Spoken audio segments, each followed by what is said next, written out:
Assalamualaikum warahmatullahi wabarakatuh. Hai para pencinta catur dan para catur mania, selamat datang kembali di Legenda Catur Dunia. Syahriar Mamedyarov memimpin klasemen sendirian setelah kembali meraih poin penuh mengalahkan Fabiano Caruana dalam permainan endgame di babak ke-7 tadi malam.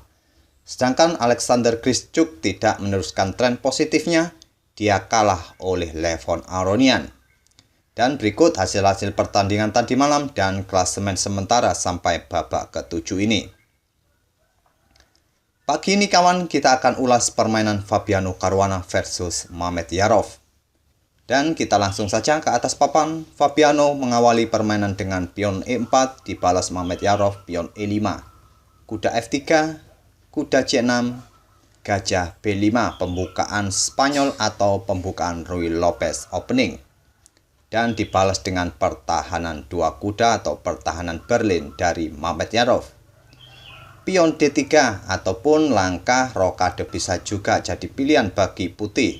Tapi Fabiano Caruana memilih pion D3 untuk melindungi pion E4-nya. Gajah hitam C5, kuda putih C3, dan di sini kawan, hitam bisa saja melakukan rokade pendek atau memainkan pion D6 atau pion A6 bisa jadi pilihan bagi hitam untuk melanjutkan langkahnya atau melangkahkan kuda ke petak pusat ini. Mamedyarov memilih langkah kuda ke D4 menyerang gajah petak terang dan membiarkan pion E5-nya bisa dipukul oleh kuda putih. Tapi Fabiano Caruana tidak memilih pukul pion gratis ini kawan, dia menarik mundur gajahnya ke A4. Terakhir, diagram seperti ini dimainkan tahun 2007 silam pada turnamen terbuka di Prancis, di mana pada posisi ini hitam membalas dengan langkah menteri ke peta E7 dan permainan berakhir dimenangkan oleh putih. Tapi di game ini kawan, Mamedyarov memilih langkah pion C6 dan kita dapati diagram permainan baru di langkah ke-6 ini yang belum pernah dimainkan sebelumnya.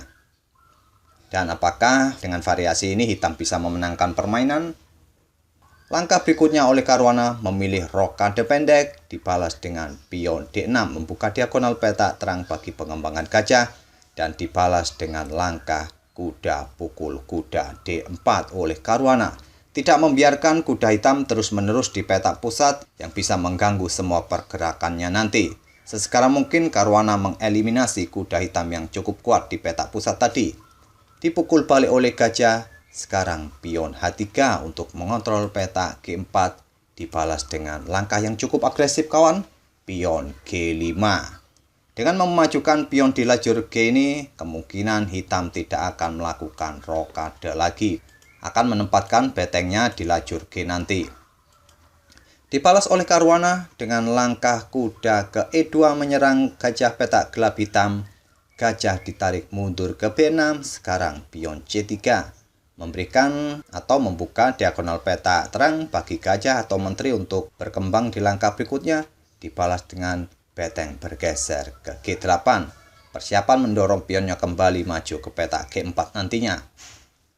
Dan Caruana di sini melanjutkan dengan pion D4 menantang pion pusat E5, tantangan ditolak. Mamedyarov memilih kuda pukul pion E4, sekarang gajah ke C2 menyerang kuda. Di pick up oleh pion D5, kembali Caruana tidak senang atas keberadaan kuda di petak pusatnya. Dia menukarkan gajah pukul kuda E4, dipukul balik oleh pion, sekarang pion D pukul pion E5 lanjut Caruana. Dan terbukalah lajur D bagi kedua menteri saling berhadapan. Mamedyarov pun langsung bertukar menteri, dipukul balik oleh beteng putih, sekarang pion G4 menantang pion H3. Pion maju ke H4, pion hitam terus dorong ke G3.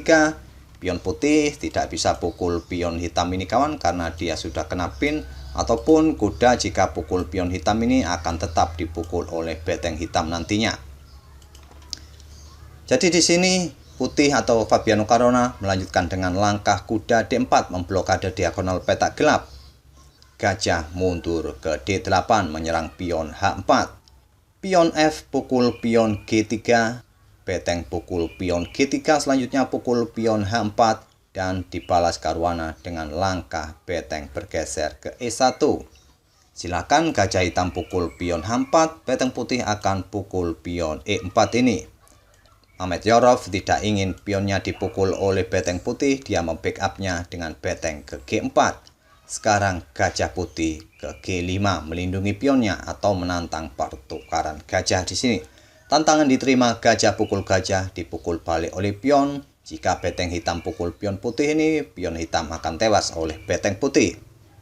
Dan di sini kawan, di langkah ke-22 ini atau sejak langkah ke-15 tadi kita dapati permainan babak akhir. Tapi di langkah ke-22 ini kita sudah dapati kuda versus gajah. Seperti biasa saya selalu menanyakan dalam permainan babak endgame, siapakah yang lebih kuat kawan? Gajahkah atau kuda? Tentu gajah lebih kuat kawan karena badannya lebih besar daripada kuda. Tapi kita lihat saja bagaimanakah Mamet Yarov menggunakan gajahnya untuk melawan kuda putih ini. Di sini Mamet Yarov melanjutkan dengan langkah raja ke E7. Beteng A bergeser ke D1, gajah bergeser ke D7 membuka jalan bagi betengnya untuk keluar ikut ke dalam permainan, dan selanjutnya pion E6 mengorbankan pionnya. Pengorbanan diterima, pion F pukul pion E6, selanjutnya pion G6. Kembali Caruana menawarkan pionnya, kembali diterima, pion H pukul pion G6, dan kuda lompat ke B3. Persiapan bermanuver ke peta A5 atau ke peta C5 di langkah berikutnya untuk menyerang gajah ataupun pion B7 nantinya. Mamet Yarov melanjutkan pion E5 untuk mengontrol peta D4. Kuda lompat ke A5 menyerang pion B7. Di sini Mamet Yarov tidak mencoba membackup pionnya kawan, dia bermain dengan gajah ke E6, membuat serangan sendiri bagi pion A2. Diantisipasi dengan langkah beteng D2. Langkah beteng D2 ini merupakan langkah jebakan kawan, karena di langkah berikutnya jika gajah langsung pukul pion A2 ini, simpel pion B3 akan dimainkan oleh putih dan gajah pun akan terjebak. Walaupun hitam mencoba menyerang kuda dengan pion B6, selanjutnya kuda akan pukul pion C6 dengan tempo sekat. Raja pun tidak bisa mendekati kuda karena lajur D ini sudah dikontrol oleh beteng putih. Selanjutnya gajah ini akan tetap tewas. Oleh karena itu pada posisi ini hitam tidak tertarik melanjutkan pukul pion A2, dia melanjutkan beteng bergeser ke B8 melindungi pionnya. Pion B4 lanjut Caruana, raja hitam bergeser ke F6, pion A4, dan beteng ke G3. Bila pion di lajur C ini kawan, coba dipertahankan oleh putih dengan mendorongnya maju ke peta C4. Selanjutnya beteng hitam akan bergeser ke lajur A memberikan ancaman bagi pion yang lain. Tapi bila dipertahankan dengan cara menggeser betengnya bergerak ke C2, maka putih akan kehilangan kontrol di lajur yang terbuka di lajur D ini. Beteng hitam akan menempati lajur D yang terbuka. Dan bila putih melanjutkan pukul pion di peta E4 ini, selanjutnya beteng hitam akan melakukan skak terlebih dahulu, dan setelah raja bergerak mungkin ke F2, hitam akan melakukan garbuan bagi beteng yang ada di peta E4 serta beteng yang ada di peta C2.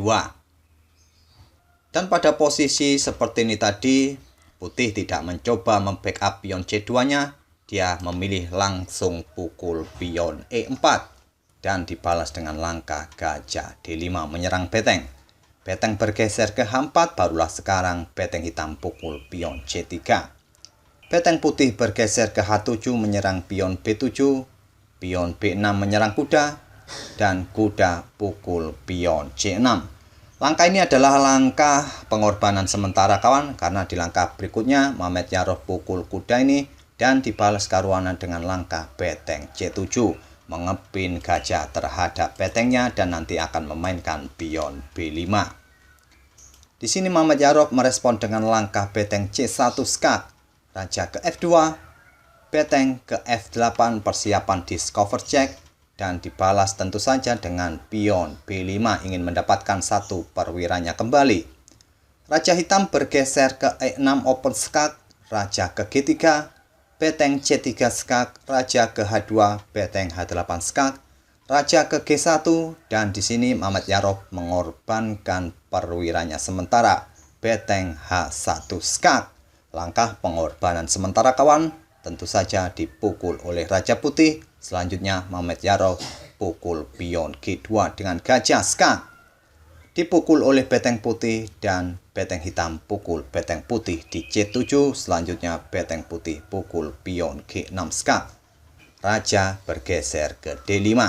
Sekarang selisih pion tinggal satu kawan, tapi dengan keberadaan raja yang sangat aktif di petak pusat dan posisi Raja Putih jauh dari permainan, kemungkinan remis akan sulit terjadi.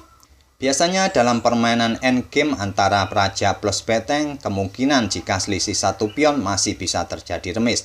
Tapi karena Raja Putih ini juga sangat jauh dari area permainan kawan, kemungkinan remis akan sulit terjadi dan posisi hitam sangat diunggulkan dalam posisi ini. Kita lanjut langkah berikutnya, pion A5 oleh Fabiano Caruana. Raja hitam bergeser ke C5. Pion A pukul pion B6 dipukul balik oleh pion A. Selanjutnya beteng bergeser ke E6. Raja pukul pion B5. Beteng putih pukul pion E5 skak ditutup oleh beteng. Tentu saja putih tidak akan berani menawarkan pertukaran beteng kawan. Fabiano Caruana pun bermain dengan beteng turun ke E1. Tapi setelah beteng hitam ini digeser ke G5 kawan, Fabiano Caruana pun menyerah. Langkah beteng hitam yang berada di lajur G ini kawan akan membatasi langkah raja yang akan melintas ke sisi menteri nantinya. Dan hitam pun cukup dengan raja untuk bisa mengawal pionnya segera promosi nantinya, dan beteng putih pun tidak akan bisa menghentikan langkah pion hitam ini. Walaupun nanti kawan beteng putih akan pukul pion hitam ini, hitam pun cukup dengan satu beteng bisa melakukan skak mat. Oleh karena itu pada posisi ini Fabiano Caruana pun menyerah. Itulah kawan permainan antara Fabiano Caruana versus Shahryar Mamedyarov. Dengan kemenangan ini atas Fabiano Caruana, Mamedyarov memimpin klasemen sementara dengan perolehan 5 poin dari 7 babak yang telah dimainkannya. Semoga permainan kedua pemain tadi kawan bisa menghibur kawan-kawan semua, dan kita akan bertemu di video-video berikutnya. Terima kasih. Wassalamualaikum warahmatullahi wabarakatuh.